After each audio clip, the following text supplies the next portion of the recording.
One of the things I love about being involved in activism and in this community is the people that I run across, the people I'm introduced to. You know, a friend of a friend who knew someone who's got a great perspective. They've got an angle on something you had not heard before. Hey, you got to talk to this person. I hear these stories quite a bit. They'll send me an email. They'll drop me an IM or whatever.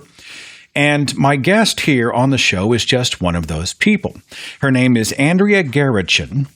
And a mutual friend, David Fitzgerald, who's been on the show, said, hey, you know, I know that at the time I was doing some research on the devil, on Lucifer, on Satan, on the biblical Beelzebub.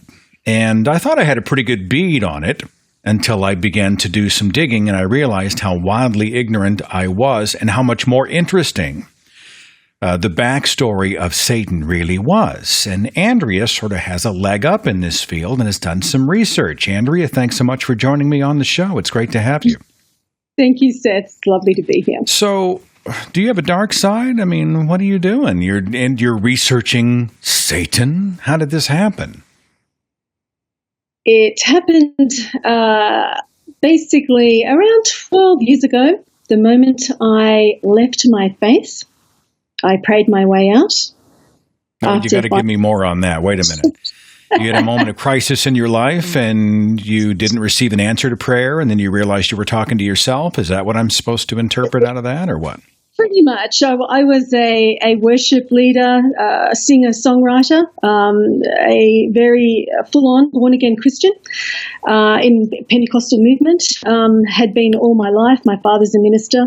From the age of 2, I've been singing in church. So I was very preoccupied with that for a long time until the questions and the doubts and the contradictions were too much. And I started to peek into the Hebrew of my Old Testament Bible, which my father taught me very well.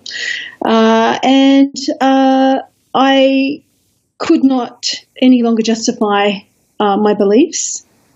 And so I left my faith I suppose, a very traumatic way for me. It was a very precious thing to me, and I thought I had the truth, and then I realized that the truth wasn't synonymous with being a Christian. And our stories have a lot of similarities, Andrea. You know, it becomes part of the DNA. You know, it becomes so deeply woven into your life, and all of a sudden you realize at a certain moment, hey, wait just a second.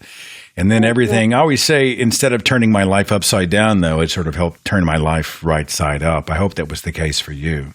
Absolutely. It was the best thing I've ever done. But I had to understand what it was that I had been believing in. And seeing that I was raised on King James Version and mainly the Old Testament, reciting huge amounts of sort of passages for my dad, and getting up in church as a 3-year-old and reciting them to church congregations.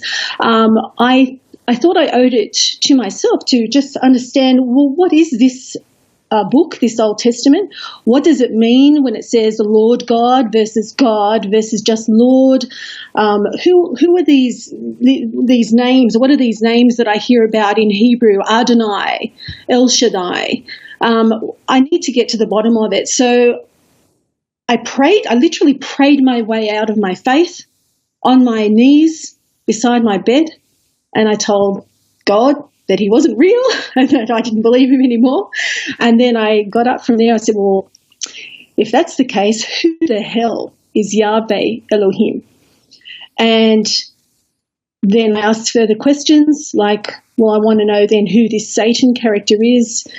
And by my reasoning, I felt that if the earliest revelation that Christianity claims it has is the Old Testament, then I should be able to go to that authority internally and check it to see whether what it says is actually lining up with what Christianity claims, because that was my biggest dissidence that I had. I felt that the God of the Old Testament was nothing like the God of the New Testament, the God of love, the God that is spirit.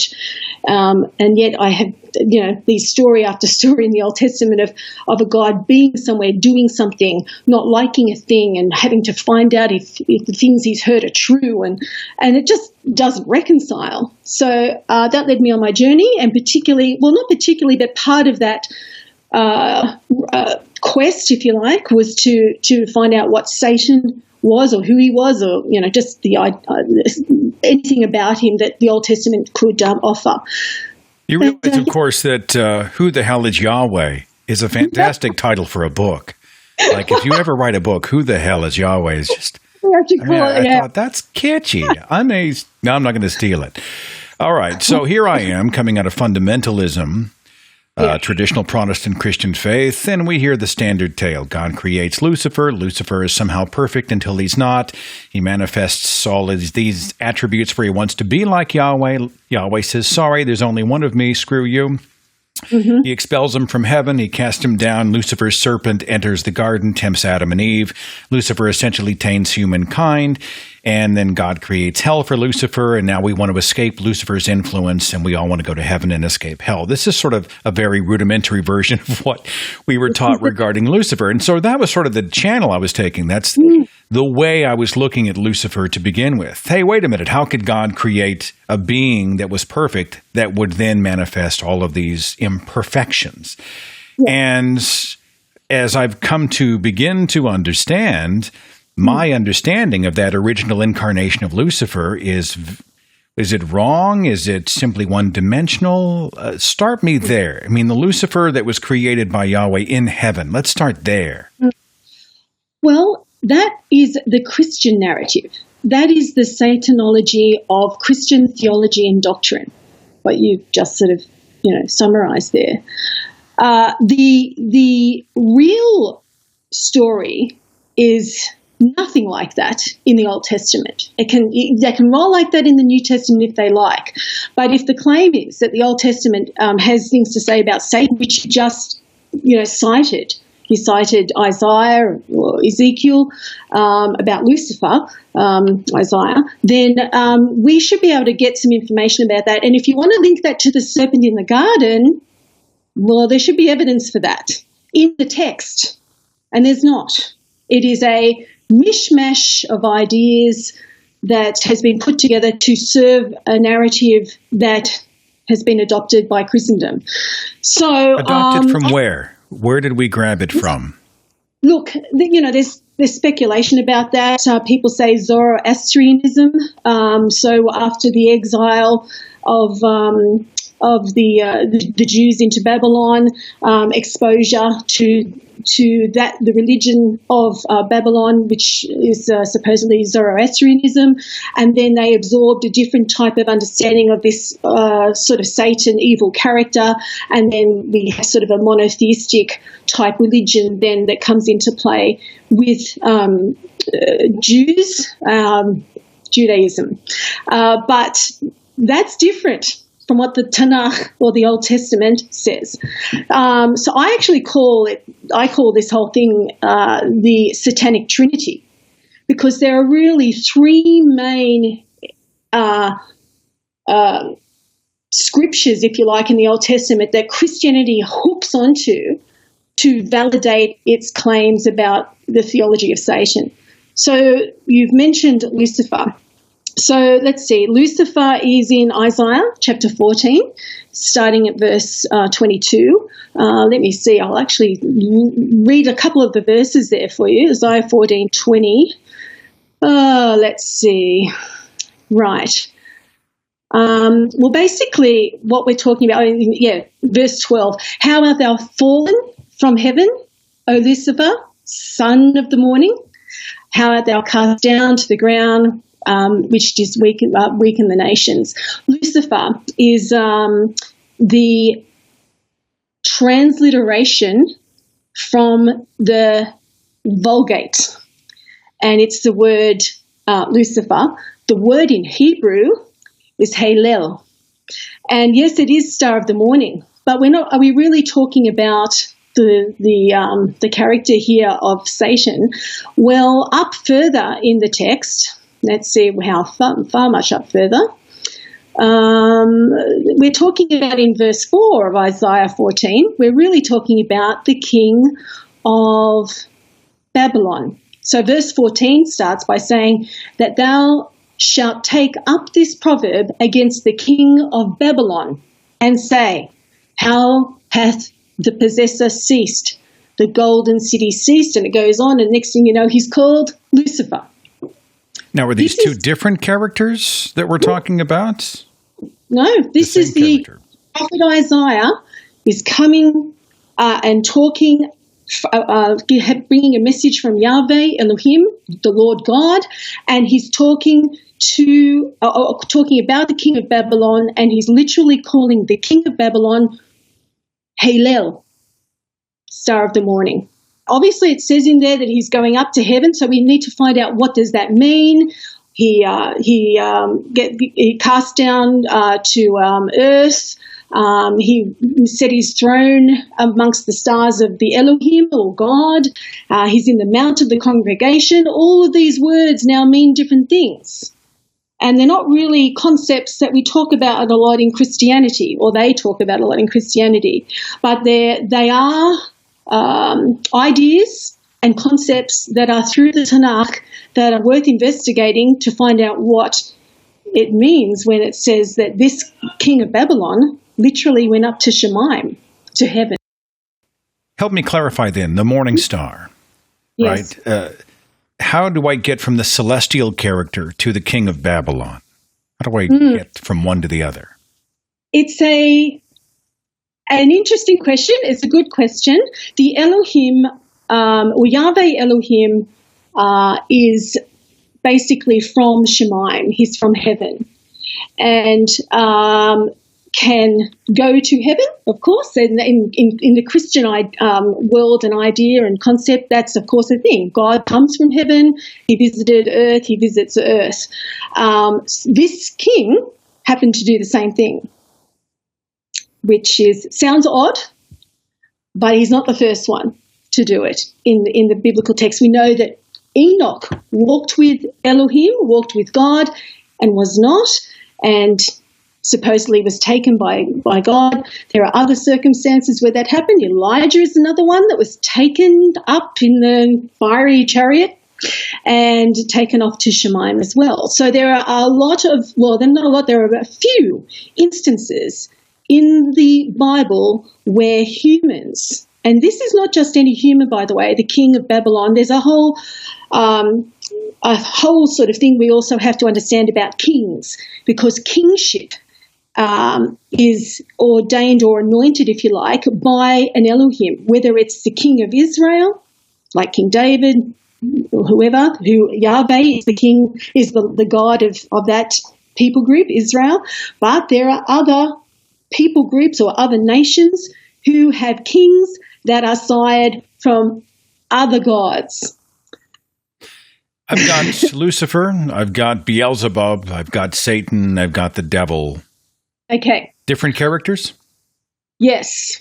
So leave aside the king of Babylon for a minute and his name, which his title or name that they called him, Lucifer or Heylel, and let's go to the I don't know, maybe we should go to the serpent in the garden.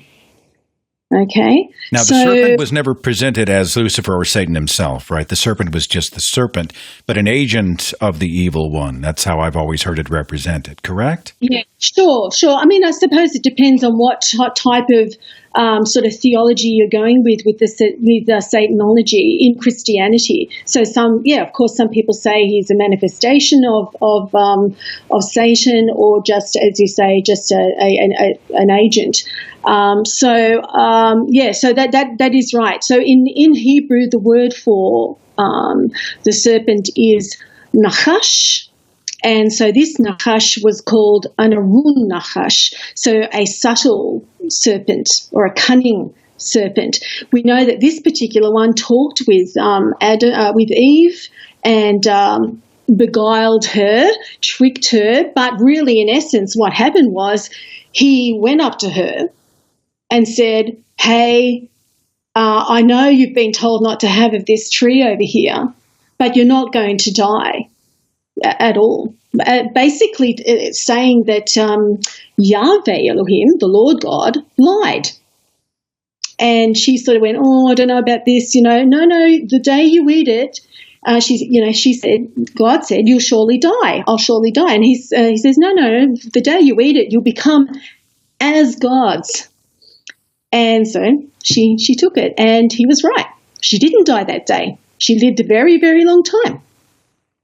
And their eyes were open, and they did get to understand some more things. Some people say it's to do with sexual relations, but let's talk about Jesus and Satan on the mountaintop, and they're out there hanging out. I mean, God and Satan in some parts of the Bible seem pretty chummy. They're hanging out and they're talking and doing their thing. Have you gotten into that incarnation of Satan?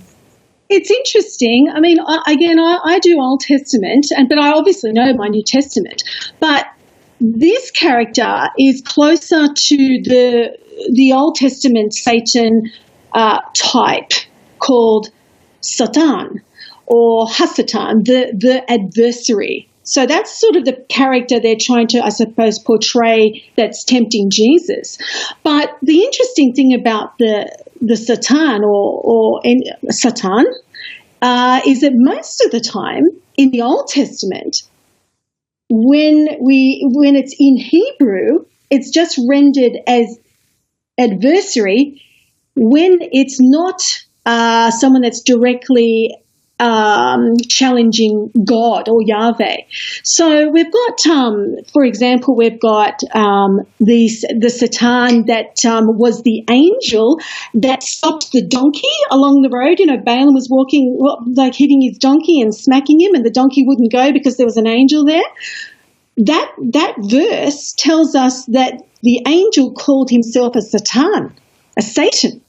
So apparently angels can be Satan.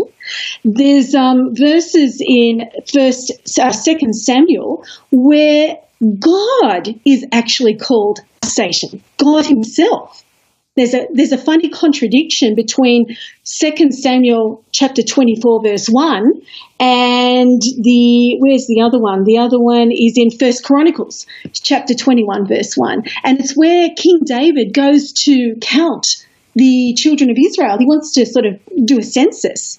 And it says in the Samuel verse that God caused him to provoke him to do the count.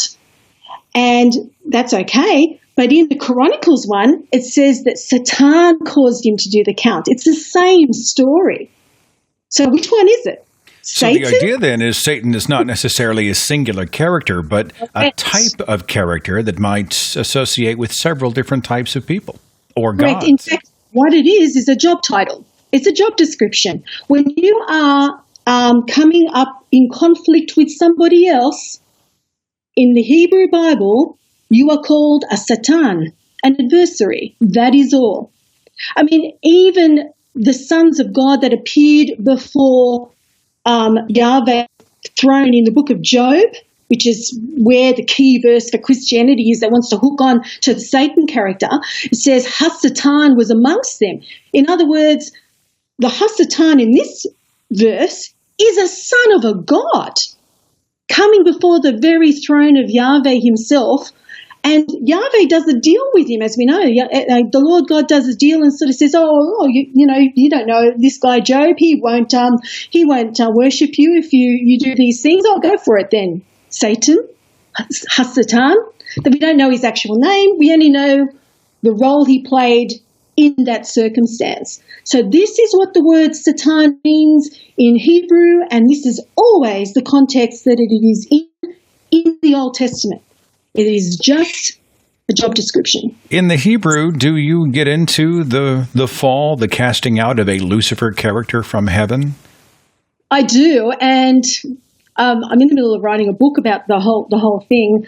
It's a shocking thing that I've discovered about what the nature and the character is of this Nachash, this serpent in the garden.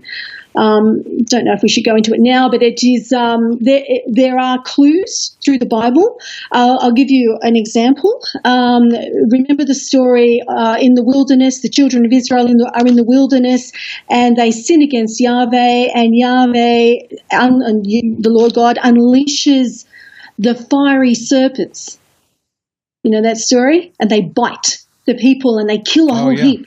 Yeah. And Moses there's been instructed by Yahweh to make a pole and wrap what we think it says is a serpent around it.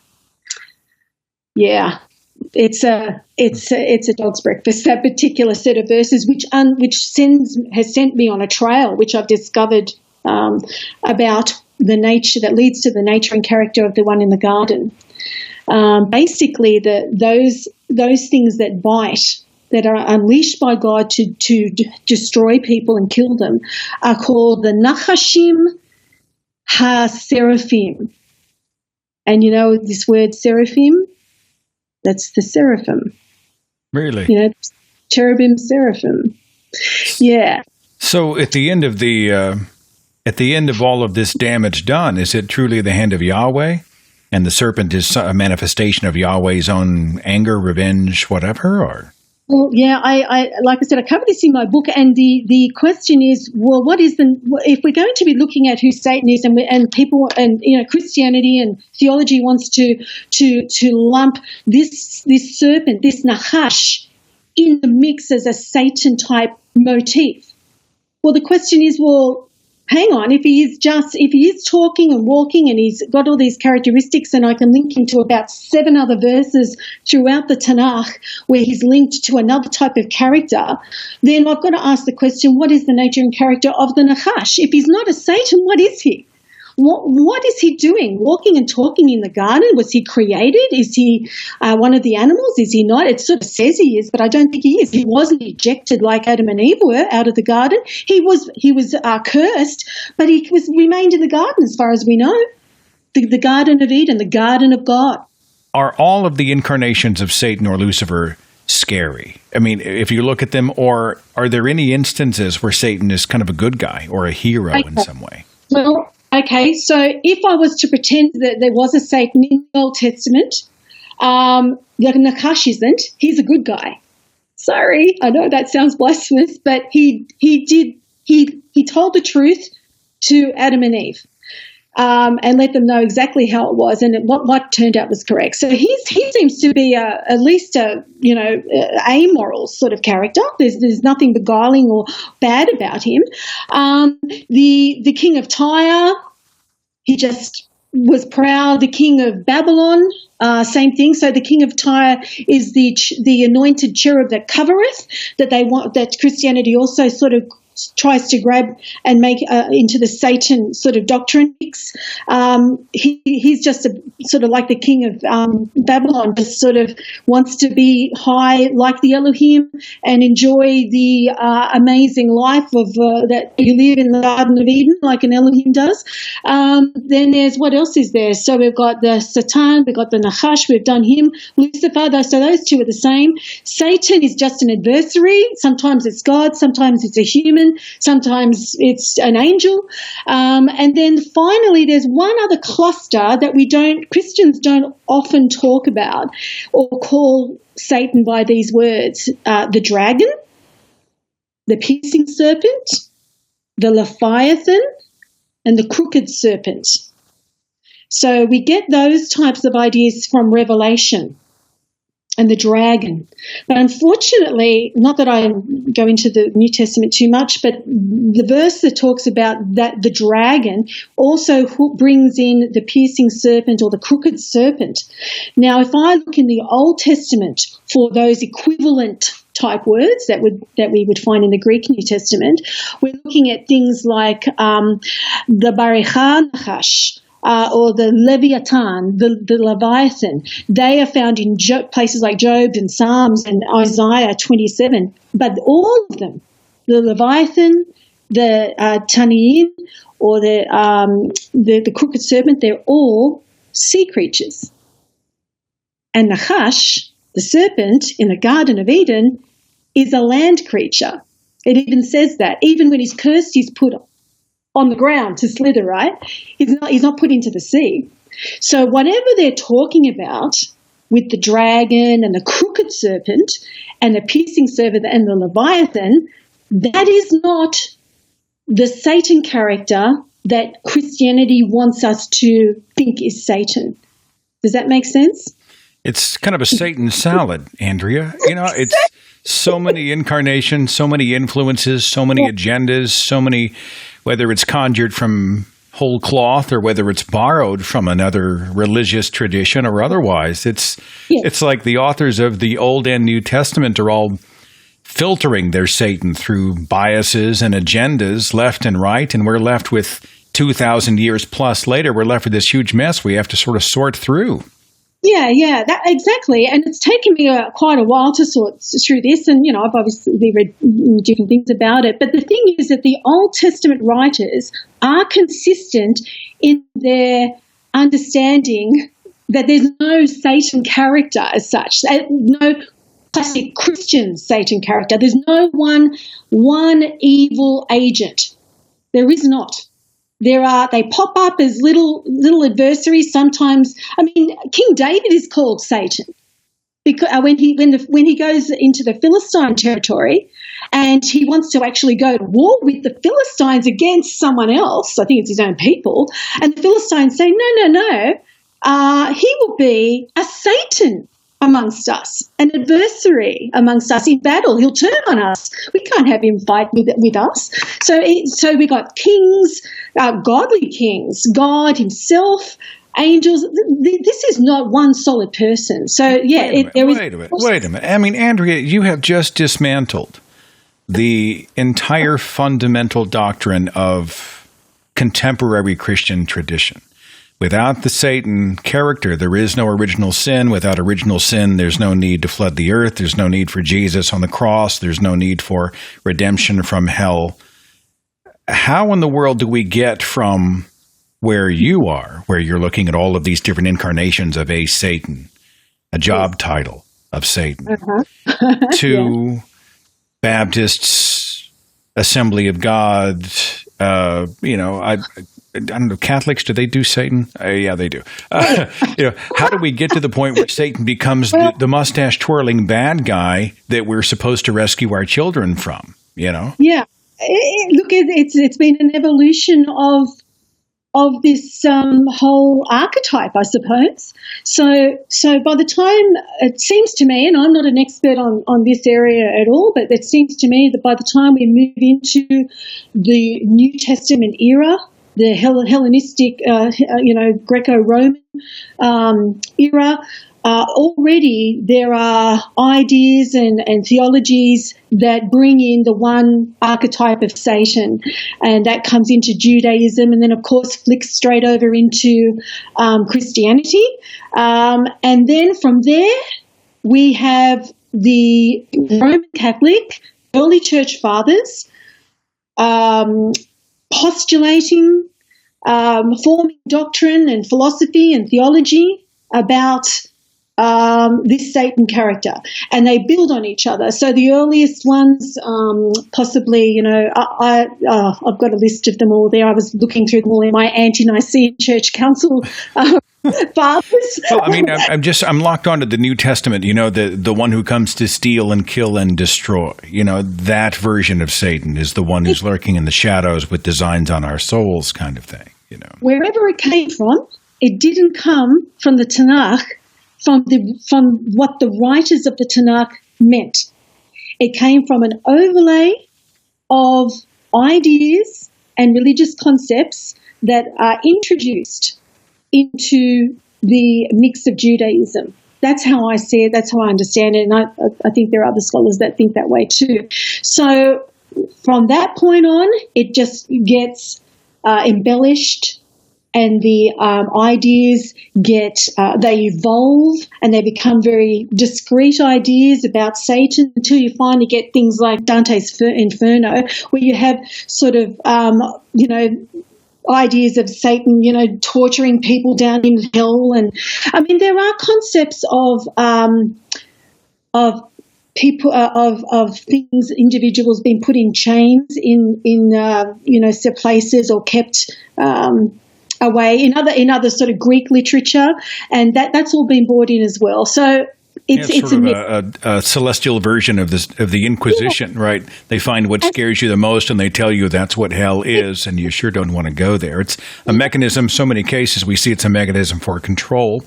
Fear used to control people, and I think that's pretty obvious as well. Absolutely. Because I just remember when I first left my faith, within, like I said before, within minutes, I still had this horrible fear that, there might have been still a Satan or something, and I wanted to make sure for myself that, well, I've now rejected this religion, but I want to make sure that it's still correct, that I'm right in doing that.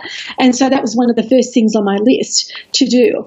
I was just going to say too, in my studies at uni on myth in the ancient world, I read different things in antiquity from Greek literature, and over a 300 or 400 year period, you could even see the idea of hell or Hades, from being a Greek god, all of a sudden becoming a place of the underworld. So from sort of moving from being a character that's just one of the many gods, which is telling, and something that is evidential in the Hebrew text, in another way though, to being a place where people burn and are put when they die.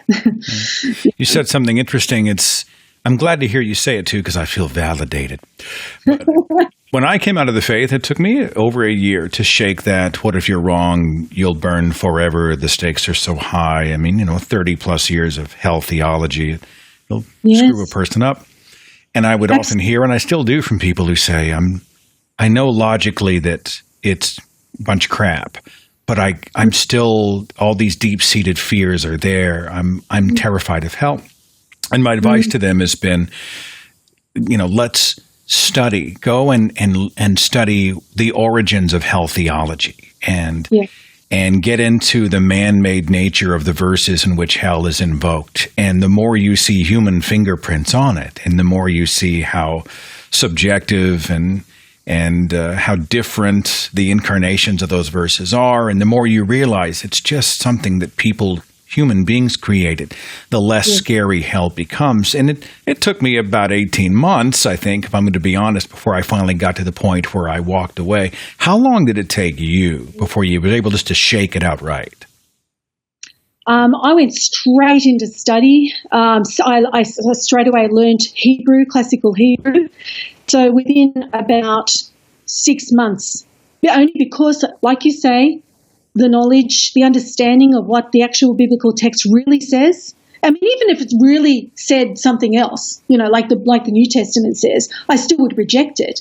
But I got a level of sort of comfort in that there was massive contradictions between Old and New Testament. And they both come up. It's like watching the different incarnations of Jesus in the New Testament, and Fitzgerald gets into that, and some other people have talked about how one Jesus is different than another. They act differently, they speak differently, they lived and they die differently, and the same is true with Satan, obviously. What is your area of study these days? Well, right now, what I did was that when I first left Christianity, I basically studied the Old Testament day and night. I found out a lot of things that I had no idea were there because I learned Hebrew and was able to read it properly. So right now I'm dedicated to finishing my book that is based on all of that research, and then I've just delved into a whole lot more. So right now I'm writing about the Elohim, and in particular Yahweh and his capabilities, let's put it that way. Andrea, any final thoughts before I let you go? You've been very kind to sort of Skype in all the way from, which part of Australia are you in? I'm in the Blue Mountains in New South Wales, just out of Sydney. So, yeah, we just it's been a few years since I took my Australia trip, and I still have such fond memories of the Unholy Trinity Down Under tour. I'm a little sad. We got to see the three cities. We got to see Sydney and not Melbourne, but Melbourne. Did I say it right? Melbourne, and Brisbane, but we didn't get a chance to go out and see any of the more exotic things. We were really on the clock. We didn't really get into the outback. We didn't go to the Great Barrier Reef and any of those types of places. I have a dream of one day returning and being able to sort of take our time and go see some places that might be a little more off the beaten path. Is that recommended, or is it true that everything in Australia will kill me? I don't know. Just be careful where you step, that's all. When you come up next time, I'll take you to the Three Sisters in the Blue Mountains. The Three Sisters in the Blue Mountains is another book title. Let me write that down. Okay, I got that. What, the Three Sisters? What's that? What would we be visiting? You would be visiting a natural wonder of three lovely rock formations coming up out of sort of a cliff. And they're just standalone big columns of rocks, and it's one of the most popular spots in the country. You should work for the tourism board. You're very good at selling me on it. Well, it's something I would love to do. I'd love a chance again to see you in person. Thanks for sharing this time and the conversation. I hope will continue for our viewers and listeners. They'll continue to dig and ask questions. At the very least, we know that the very rudimentary, very basic, sort of a Crayola portrait of Satan that is being handed to us, spoon-fed to us by, most of the mainstream religions, at least here in the United States, are not giving us nearly the complete picture. And the more we know, the more ammunition we have in the discussions as we try to push people away from the fear of Satan and more into an interest of how it all began, right? Correct. You're right. Wonderful. Thank you, Seth. Thank you so much. You are wonderful. You've been a great guest, and it's been a joy to talk to you. Thanks again, Andrea. All right. See you later. Thank you.